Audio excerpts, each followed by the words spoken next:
With the spring season concluded in the SEC, keep in mind that 6 quarterback battles, at least 6, are still up for grabs as we enter August camp. Welcome to the Voice of College Football SEC as we run down the top 5 quarterbacks in the conference for 2021. Also keep in mind that some of the most prolific players in the nation have moved on through the NFL draft. We're looking at you, Kyle Trask, and Emry Jones, the 2 most prolific, statistically the best passers in college football in 2020. Also, Kellen Mond, of course, was starting quarterback in College Station forever. Therefore, he's the Texas A&M all-time passing leader in most meaningful categories. Terry Wilson had his issues throwing the football, but still compiled a fine 16-8 record at Kentucky. Felipe Franks moves on from Arkansas and Florida, where he accounted for 64 total touchdowns. All right, let's move on to 2021 and the top 5. I cheated a little bit. We're going with 2 players tied for the 5th spot in Emry Jones of Florida, where he came in the 2018 class as the 5th-rated dual-threat quarterback in the country, 5-star and 85th rated player regardless of position. So highly thought of, but used by Dan Mullen in a Wildcat situation most of the time. He's run for 9 touchdowns. Obviously, that's been his calling card in replacing first Franks and then Trask in certain situations on the field, but also has been able to throw more under Dan Mullen than, let's say, Kirby Smart allowed Justin Fields in a similar role to throw the ball before he left for Columbus, Ohio. He hasn't necessarily, as I go through his game log, thrown meaningful passes, but he did throw enough to complete 64% of his passes, 7 touchdowns and 1 pick. Most of those throws, bubble screens, outside screens, seam throws, slants down the middle, not able to throw the ball or allowed to throw it downfield or to the hash marks or to the sideline. All right, now he's going to be operating a much different offense than what we saw Kyle Trask operate and master last season. The Gators ran the ball about 30% of the time. Expect that to rise to about 60%. Dan Mullen has said as much with a lot of read option plays in 2021. It's not that Emry Jones can't throw the ball. He's got a cannon of an arm. It has more to do with making the right decisions, getting the ball out of his hand. Also, his accuracy is not necessarily the best. Again, he's been able to throw safely down the middle, but he's going to have to open it up, and they are going to have to take chances with him, of course, in certain situations. He didn't have to throw meaningful passes unless you count the Cotton Bowl in the blowout loss against Oklahoma. Once Trask was pulled after throwing 3 interceptions in the game out of hand, Emry Jones only hit 8 of 16 passes against Oklahoma. The leadership role, again, is Emry Jones in his redshirt junior year as he held off Anthony Richardson to apparently gain the starting spot at Florida and is tied for 5th in our list of top quarterbacks in the SEC for 2021. We also included Haynes King, despite his vast inexperience, even more so than Emry Jones. Haynes King won't necessarily be the starting quarterback in College Station, but I think he's going to win the job. He's the better athlete and has a strong enough arm. Zach Calzada's got the stronger arm, but King's got a little bit more experience, at least last season. Jimbo Fisher, interestingly enough, 2 years ago, replaced Mond with Calzada and gave Calzada the garbage time minutes, but last year it was Haynes King.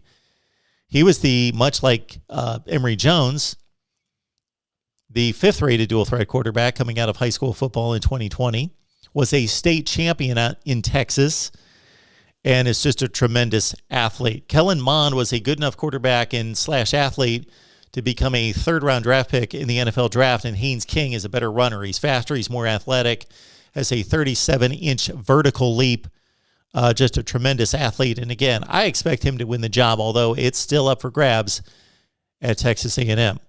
My 4th-rated quarterback in the SEC is a guy who has waited forever to gain the starting job in Baton Rouge, and he had it for a few games. Then he got hurt. Waiting behind others, and then Joe Burrow in 2018 and 19, Miles Brennan. Burrow threw an unconscionable 60 touchdowns in 2019, and guess what? Miles Brennan was on a pace to throw almost that many last season. He threw 11 in 3 games with 3 picks. That equates to 55 touchdowns in a 15-game season. Max Johnson, 57%, 8 touchdowns and 1 pick, will not be a pushover in the competition, which is still going on as TJ Finley has moved on through the transfer portal. But I expect Miles Brennan to win the job. Again, it's going to be close between Johnson and Brennan as we enter August camp. All right, in the number 3 spot, especially if he limits the interceptions, would be Ole Miss's Matt Corral. 71% passer who kept Ole Miss in games against Florida and Alabama. Arguably, the Rebels gave Alabama its closest test, certainly in the regular season. In a tie game in Oxford with about 5 or 6 minutes left, they played Ole Miss, or they played the Florida Gators in the opener very close, thanks to Corral as well. 29 touchdowns, but 14 interceptions. 11 of those came in losses against LSU and Arkansas, and they could have won the LSU game. They lost 53-48. Lane Kiffin knows what to do with quarterbacks and playmakers in space.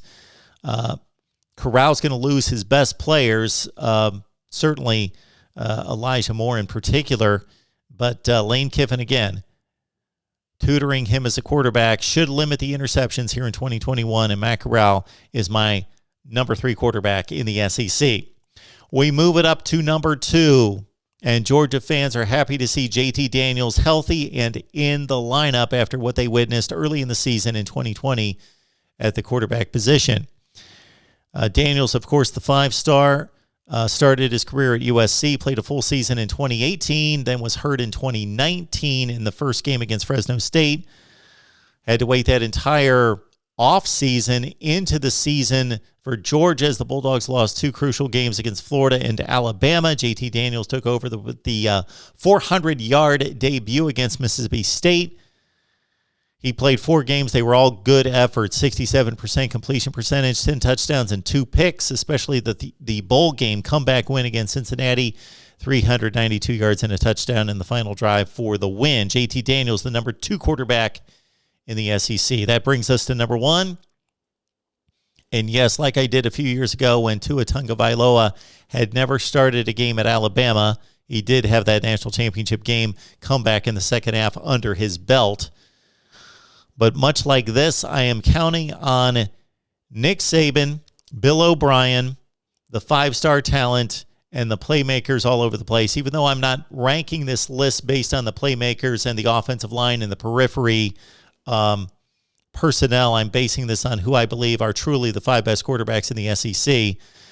I'm going with Bryce Young of Alabama. Yes, with only 22 passes attempted in 2020 as the best quarterback in the SEC, I expect it. Mark it down.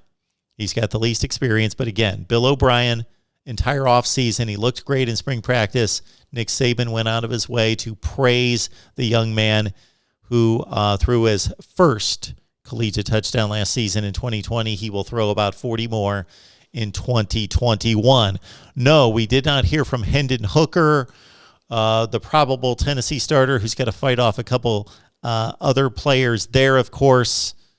But he did have a 13-2 touchdown to interception ratio in 2019. Bo Nix, starting quarterback at Auburn for 2 seasons, only a 12-7 touchdown to interception ratio, and he's not played well against the better teams in big games as he continues to struggle with his fundamentals and technique, and he's got to become a more disciplined pocket passer. Joey Gatewood, interesting prospect who left Auburn, of course, to go to Kentucky and takes over for Terry Wilson, but he's an under 50% passer in his limited time in Auburn and Lexington. That's my top 5 list with 1 added on. Would love to hear your top 5 list and beyond here as we continue to rank players in the SEC, and we will march forward through the offense right here, the voice of college football, SEC.